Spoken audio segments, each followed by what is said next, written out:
పెట్టుంటారు, అన్ని చోట్ల లేదు అట్లాగా బేసిక్ ఒక 5గురితో కూడిన కమిటీ వేశారు, ఆ పేర్లు కూడా ఉన్నాయి ఎవరెవరు, ఒక 5గురితో పెట్టి చేశారు. అట్లా చివరికి ఏమైంది, ఆ ఫార్ములానే లేదని చెప్పేశారు కదా. అవును, మరి ఏమైందో తెలియదు, వాళ్ళకి టికెట్ వచ్చిన లేదో కూడా తెలియదు, ఎవరికి ఇవ్వలేదు. బేసిక్ సమస్య ఏంటంటే కంప్లీట్ ఒక పార్టీ సిద్ధాంతాలు, సాధారణంగా పార్టీ సైద్ధాంతికంగా ఎదురయ్యేటటువంటి సవాళ్ళని బట్టి ఒకటో రెండో మార్పు చేర్పులు ఉండటం అనేటువంటి సహజం. రాజ్యాంగం అనేటువంటిది రాసుకుంటాం, రాజ్యాంగంలో చిన్నపాటి సవరణ చేస్తాం, రాజ్యాంగాన్ని మార్చం. రాజ్యాంగ మౌలిక స్వరూపం మార్చకూడదు అన్నటువంటిది మనకున్నటువంటి నిబంధన. అందుకోసమని సుప్రీంకోర్టు ఎప్పుడూ కూడా రాజ్యాంగ మౌలిక సూత్రానికి లోబడి మాత్రమే జరగాలంటుంది, అంతే కదా.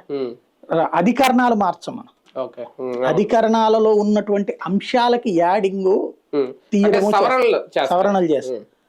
ఇక్కడ అసలు విధానమే మారిపోయింది, అంటే వీళ్ళ రాజ్యాంగమే మారిపోయింది.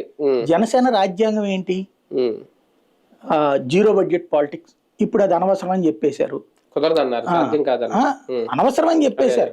డబ్బులు నేను ఎప్పుడు చెప్పాను అన్నారు కదా, నేను ఎప్పుడు చెప్పాను 50 ఖర్చు పెట్టకపోతే ఎట్లాగా, 10 కోట్లన్నా ఖర్చు పెట్టకపోతే ఎట్లా అన్నారు.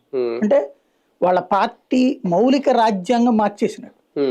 అలాగే ఆమ్ ఆద్మీ తర్వాత ఇక్కడ